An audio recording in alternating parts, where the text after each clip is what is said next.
Assalamualaikum warahmatullahi wabarakatuh. Apa kabar teman-teman semua? Kali ini jumpa lagi bersama saya Amri Suryanto di channel Bang Amri Official. Kita akan membahas mengenai sebuah tugas resum buku yang diberikan oleh Pak Dion selaku dosen saya public speaking di S2 PPKN. Lanjut kita ke videonya.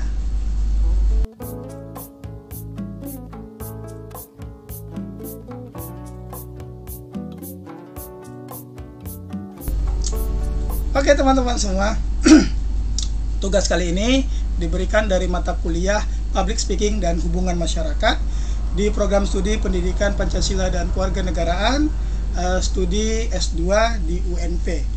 Teman-teman, hari ini tugasnya adalah meresum sebuah buku, temanya Public Speaking, yang mana buku itu berjudul tentang The Complete Guide to Public Speaking yang dikarang oleh Jeff Davidson. Check it out. Baik teman-teman semua, perlu kita ketahui pada buku ini itu The Complete Guide to Public Speaking ini berbicara tentang panduan yang lengkap akan berbicara di depan umum. Lantas apa gunanya kita berbicara di depan umum? Mengapa kita harus berbicara di depan umum? Semua itu tak lain dan tak bukan disampaikan oleh seorang filsuf dari Yunani kuno, yaitu Aristoteles.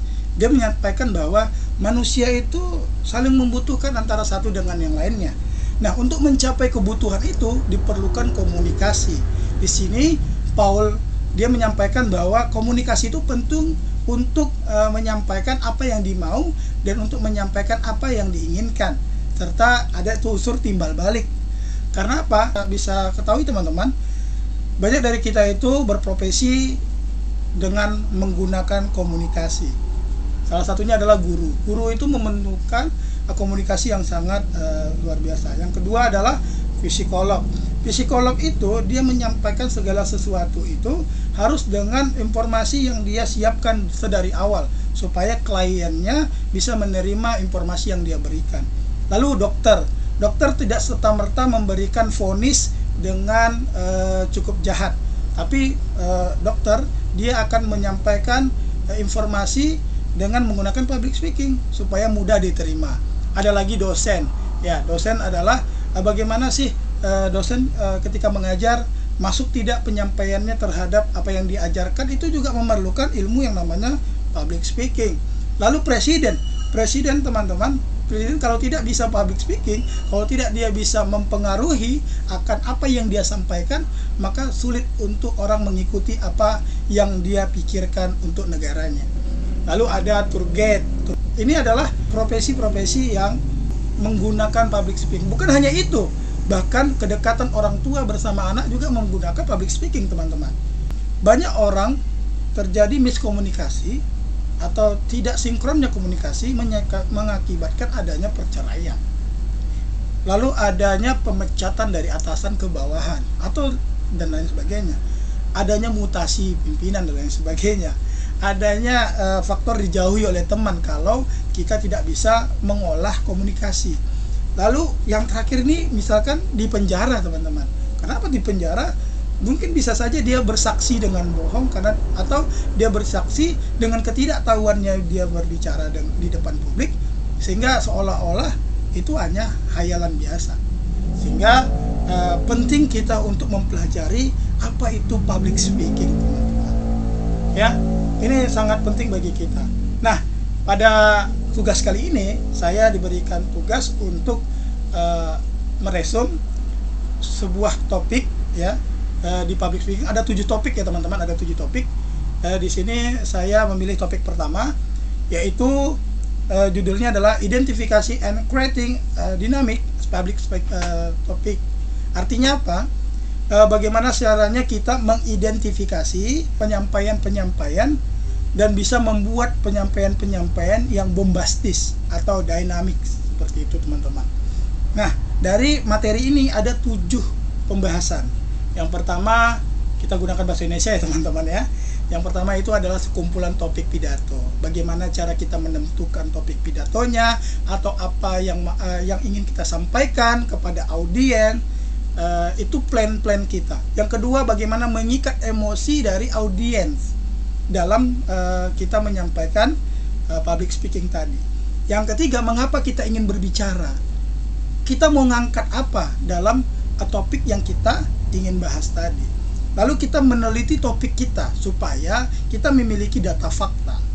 Yang selanjutnya, yang kelima adalah bagaimana cara memanfaatkan kekuatan diri kita untuk bisa mempengaruhi audiens. Yang keenam, kita menghadapi perubahan. Jadi bagaimana cara kita menghadapi perubahan dengan pertanyaan-pertanyaan yang timbul ketika dalam komunikasi, ya, public speaking. Dan yang terakhir adalah jenis dan variasi pertemuan.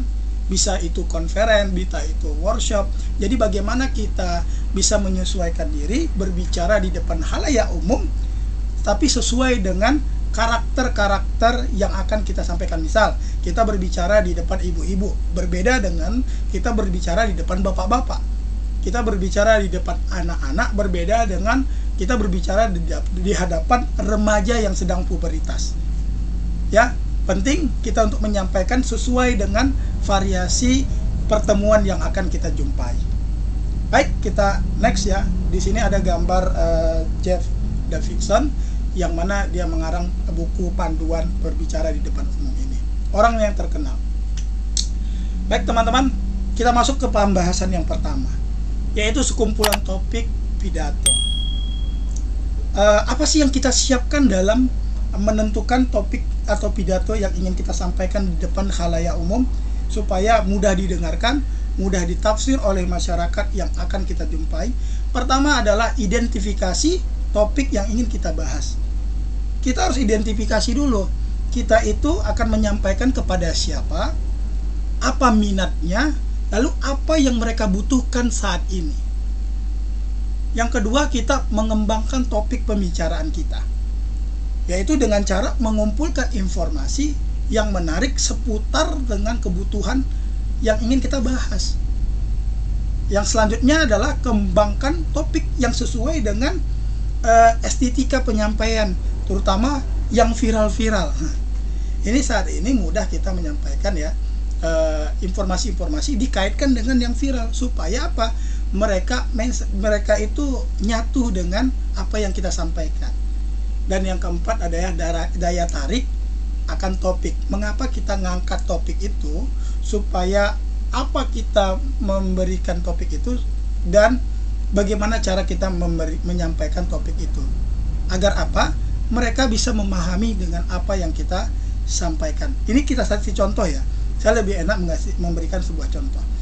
Jadi contohnya adalah kita menentukan topik tentang kewaspadaan terhadap kejahatan anak melalui media sosial. Target yang ingin kita sampaikan itu ke ibu-ibu rumah tangga.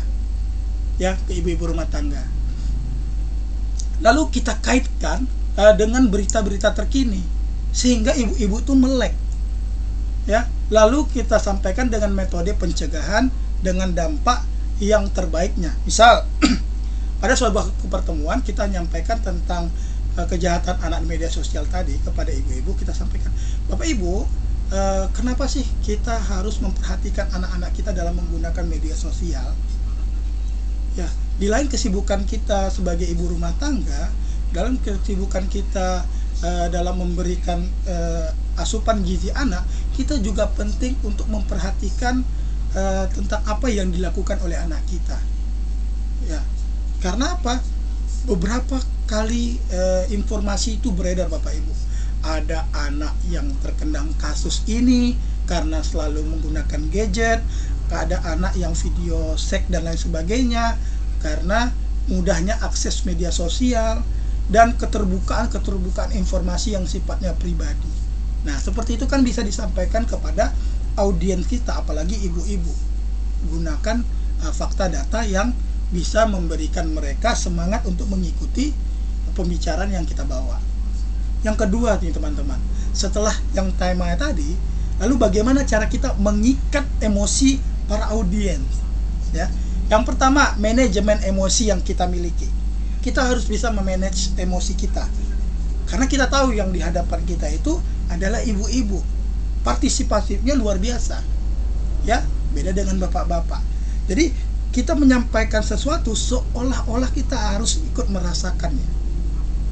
Ya, Yang kedua, sematkan cerita di dalamnya. Dulu Bapak Ibu, gitu. Zaman dulu kan kayak gini, kita kan Bapak Ibu, zaman generasi ini, seperti itu, sematkan teman-teman. Lalu, gunakan bahasa yang mudah. Jangan sampai kita menggunakan bahasa kiasan-kiasan yang sulit dimengerti oleh audiens kita, yaitu ibu rumah tangga. Ya. Lalu yang terakhir adalah gunakan metode tanya jawab. Ini ibu-ibu suka tanya jawab, Bapak, teman-teman. Jadi ketika kita menyampaikan segala sesuatu tentang kewaspadaan tadi, kita harus sampaikan ke Bapak Ibu, gimana ya menurut Ibu si Anu, misalkan Ibu Anu gitu. Jadi pada saat seperti ini kita boleh share pengalaman kita saat mengajar, karena kita guru ya, dan bagaimana ngurus anak ketika ngajar, yang kecanduan media sosial di dalam kelas. Kita kan juga memberikan pembatasan kepada anak supaya anak mengerti. Terkadang nih Bapak Ibu, misalnya teman-teman, kita nyampaikan ke Bapak Ibu, terkadang nih Bapak Ibu, ada anak-anak yang ngikuti apa kata gurunya tapi tidak ngikuti apa kata orang tuanya. Maka banyak orang tua yang ngadu kepada guru, Pak tolong kasih tahu ini anak saya, soalnya kalau Bapak kasih tahu dia ngikut. Nah kebanyakan kejadian seperti itu Bapak Ibu. Maka perlu kita untuk menyeimbangkan materi tadi. Jadi disinilah emosi itu kita ikat bersama audiens, ya. Kita masuk yang ketiga ya teman-teman, tentang mengapa kita ingin berbicara tentang tema ini. Kenapa kita harus menyampaikan ini? Apa sih urgensinya kita menyampaikan ini? Nah yang pertama teman-teman, alasan kita yang membahas hal ini itu seperti kita ingin sharing, ingin menyampaikan motivasi, ingin melakukan perubahan-perubahan kecil dari apa yang kita sampaikan. Jadi kita ingin tuh ibu-ibu itu sedikit ada perubahan dari metode dia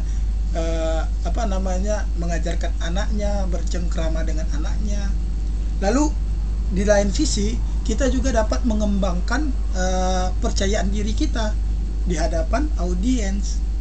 Nah yang ketiga, menyampaikan pesan-pesan penting supaya Bapak Ibu tahu bagaimana sih caranya untuk bisa dekat dengan anak yang tipenya A, yang bisa dekat dengan anak yang tipenya B, audiovisual, kinestetik, ya, seperti itu. Lalu yang keempat adalah menciptakan koneksi. Dengan kita berbicara di depan khalayak umum, kita tuh sebetulnya sudah menciptakan koneksi antara kita dengan audiens. Apalagi audiensnya yang sangat menerima apa yang kita sampaikan, maka mereka akan melakukan diskusi lebih lanjut bersama kita. Hasilnya apa teman-teman? Bisa saja bisa menjadi income teman-teman itu bertambah. Artinya ada kesempatan lainnya. Ini untuk membangun koneksi. Dan apa? Ini untuk memperkaya pengalaman kita dalam berbicara, terutama guru nih teman-teman. Baik, yang keempat ya teman-teman, meneliti topik kita. Ini penting. Kenapa? Jangan sampai kita menyampaikan sebuah informasi itu tanpa adanya fakta dan data. Jangan sampai hanya bualan-bualan saja, omong kosong. Jadi kita harus membangun kesadaran bahwa penting mengamati dan meneliti topik yang ingin kita bahas. Yang kedua, pentingnya memahami sumber informasinya. Ini informasinya hoax atau tidak? Ini dari mana? Apakah ini informasinya baru bersifat asumsi atau sudah kejadian, ada faktanya, ada peristiwanya. Nah itu penting kita untuk mengetahui itu teman-teman. Yang ketiga, kita harus mengikuti tren, ya, karena Bapak Ibu zaman sekarang itu berbeda trennya dengan yang dulu-dulu, ya. Kita harus mengikuti tren sesuai dengan zamannya. Jadi kita menyampaikan ke Bapak Ibu kita atau ke Bapak Ibu yang ada di depan dengan gaya berbicara saat ini, berinteraksi, mencengkrama, kita datangi ibunya, kita sama-sama menyampaikan bahwa kita sama ini ibu. Jadi seolah-olah ada emosi yang saling mengikat. Nah itu dia. Jadi meneliti topik Anda ini penting untuk mengetahui benar nggak yang kita sampaikan, butuh nggak yang kita sampaikan, terupdate nggak yang kita sampaikan, ada data faktanya nggak yang kita sampaikan. Itu ya teman-teman. Lanjut yang keempat teman-teman, yaitu adalah memanfaatkan kekuatan yang tersembunyi dari diri kita. Apa itu kekuatan yang tersembunyi dari diri kita? Kita diminta untuk menggali potensi kita, untuk melatih berbicara di depan orang banyak, lalu membuat gerakan-gerakan yang menghilangkan kejenuhan. Ya, dari tadi saya bergerakkan tangan supaya apa? Supaya merasa adanya interaksi saya dengan teman-teman. Ya, saya untuk menghilangkan kejenuhan itu saya gunakan tangan saya untuk berinteraksi. Lalu ada teori yang menyampaikan kalau ketika kita public speaking itu ada 3 hentakan-hentakan yang akan kita berikan ke audien, misalkan 1 2 3 1 2 3 1 2 3. Jadi kita harus memilihat 3 sisi yang berbeda. Assalamualaikum Bapak Ibu, bagaimana kabarnya? Sehat-sehat saja.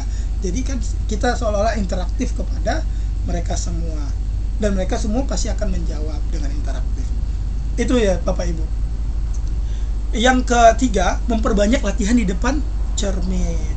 Ya, di sini kita ingin mengetahui gimana sih respon kita kepada orang yang bertanya, supaya kita tahu, oh gerakan yang seperti ini itu tidak bagus. Oh, ternyata tangan yang nunjuk-nunjuk kayak gini itu tidak bagus. Lebih kepada monggo, misalkan kalau di yang kita jumpai audiens kita orang-orang Jawa ya, punten Ibu, pripun kabare Ibu, seperti itu. Jadi kita gunakan pendekatan-pendekatan, tapi di depan kaca kita melatih diri. Nah, ini seperti apa? Seperti mengangkat tangan kiri dan kanan yang saya sampaikan tadi, menatap audiens, meyakinkan audiens, lalu ketukan 3 detik yang saya sampaikan tadi, seolah-olah meyakinkan tentang apa yang ingin kita sampaikan itu, audiens itu menerima seperti itu. Yang keenam, teman-teman, itu adalah bagaimana cara menghadapi perubahan. Ya, tak kalah dalam diskusi, dalam sebuah penyampaian talk show dan lain sebagainya, ada pertanyaan-pertanyaan yang kritis yang muncul karena ada kejadian-kejadian unik yang muncul dari masing-masing mereka, dan kita diminta untuk menjawab pertanyaan itu. Maka penting yang pertama itu adalah kita memahami dan menguasai materi, Bapak Ibu. Ya, Bapak Ibu, teman-teman semua. Jadi kita penting memahami materi. Kita juga mempersiapkan plan-plan pertanyaan, cadangan-cadangan jawaban. Kalau ada muncul pertanyaan ini, kita harus siapkan itu semua, Bapak Ibu. Supaya apa? Mengalir kegiatan yang kita sampaikan. Lalu yang kedua, mengenali kepentingan audien. Jadi kita tahu kan Bapak Ibu, yang kita sampaikan itu kan adalah orang-orang tua yang mereka gagap teknologi. Jadi kita harus memahami audiens. Bapak Ibu, ini coba perhatikan, ini HP itu punya banyak koneksi yang bisa kita gunakan. Misal kita bisa mengcloning WA anak kita di HP kita, tujuannya untuk mengantisipasi supaya dia tidak chat-chat tertentu kepada orang-orang tertentu. Misal nih, kan ada yang seperti itu. Gitu ya teman-teman ya. Pentingnya kita menguasai materi dan kita mengetahui kepada siapa kita sedang berbicara. Lalu kita juga harus sematkan pengalaman-pengalaman pribadi kita atau pengalaman-pengalaman teman kita yang mengalami kejadian yang serupa pada topik-topik yang kita bahas. Supaya apa? Supaya pembahasan kita itu memberikan gambaran kepada audien. Bu, kalau ada masalah seperti ini, kayak gini nih penanggulangannya kalau dari teman saya. Bu, kalau ada masalah seperti ini, begini nih penanggulangannya dari saya pribadi. Kayak gitu. Ya. Nanti kita minta tanggapan. Kalau ibu yang lain ada tidak? Nah, jadi ada interaksi. Ya, makanya yang terakhir itu adalah terus libatkan audiens sampai kita mendapatkan tujuan kita dalam penyampaian. Nah, ini yang terakhir teman-teman, yaitu tentang jenis dan variasi pertemuannya. Kita harus bisa menentukan pertemuan yang kita hadiri ini adalah pertemuan yang seperti apa dalam penyampaian public speaking. Contoh, ada konferensi, berarti ini penyampaian yang sifatnya sesuatu yang mengikat akan aturan-aturan. Jadi kita jangan semena-mena Bapak Ibu, kita bercanda di situ, tidak. Ini karena tempatnya konferensi. Ada seminar, kalau seminar lebih santai Bapak Ibu. Ya, kita Bapak Ibu teman-teman gitu. lebih santai. Ada lokakarya bersama guru-guru misalkan. Ada rapat, menyampaikan rapat dan tujuan-tujuan masing-masing. Kita harus bisa menempatkan diri kita dengan situasi yang sedang kita alami. Jadi materi kita itu sudah kita persiapkan, kita juga sudah siap dengan kondisi yang ada. Yang kedua adalah kita bisa mengelola waktu. Kebanyakan dari kita sudah menyiapkan materi dengan baik, ternyata waktunya cuma 1 jam diberikan. Bagaimana cara menyempitkan materi itu? Jadi kita sederhanakan materi itu. Banyak kita jumpai ya teman-teman, saya terutama ya, kalau didapati waktu yang diberikan cuma 30 menit untuk mengajar satu materi, maka yang saya ambil itu yang penting-pentingnya dengan contoh yang sesederhana mungkin, yang mungkin bisa diterima oleh audiens kita. Contoh, kalau kita berbicara tentang pengadilan, apa itu pengadilan, siapa yang mengadili, ya kita sampaikan teman-teman. Kalau ada teman-teman di sini dengan contoh-contoh tertentu, ya kita sampaikan. Misalkan dilihatkan berita atau dilihatkan media YouTube yang menampilkan tugas dan fungsinya sesederhana mungkin. Kita juga bisa mencontohkan itu. Yang terakhir ini adalah menyesuaikan materi dengan karakter audiens, serta bisa memastikan bahwa materi sudah diserap oleh audiens. Dengan apa? Dengan interaksi kita tadi. Makin banyak interaksi yang diciptakan, berarti materi kita sudah betul-betul diterima oleh masyarakat. Nah, dalam hal ini kita sebagai pemateri harus bisa menyesuaikan diri dengan kondisi audiens. Bila audiens ibu-ibu, kita harus benar-benar menyentuh hati ibu-ibu, ya, dengan berbagi tips, karena ibu-ibu tuh butuh dengan seperti itu. Terkadang kita banyak berinteraksi dengan ibu-ibu dengan candaan, masukkan candaan teman-teman, karena ada lagi di bahasan-bahasan yang lainnya itu tentang emosi, candaan dan lain sebagainya. Dan kalau misalkan ini kejadiannya adalah formal, teman-teman fokus dengan kata-kata, penguatan kata-kata kalau acaranya formal. Tapi kalau acaranya tadi seperti ibu-ibu, ya masukkan candaan, masukkan fakta data, sampaikan materi, berikan tips-tips kepada Bapak Ibu yang ingin kita sampaikan.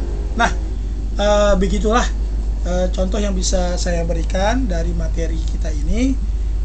Semoga dapat membantu teman-teman kita yang sedang belajar public speaking, bagaimana caranya untuk menyampaikan suatu informasi menggunakan public speaking. Inilah tahap-tahapannya, ya.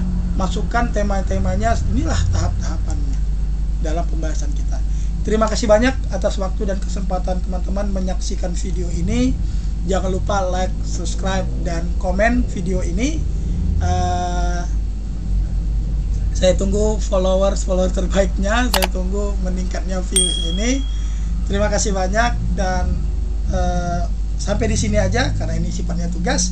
Saya tutup, saya Amri di sini. Assalamualaikum warahmatullahi wabarakatuh. See you next time.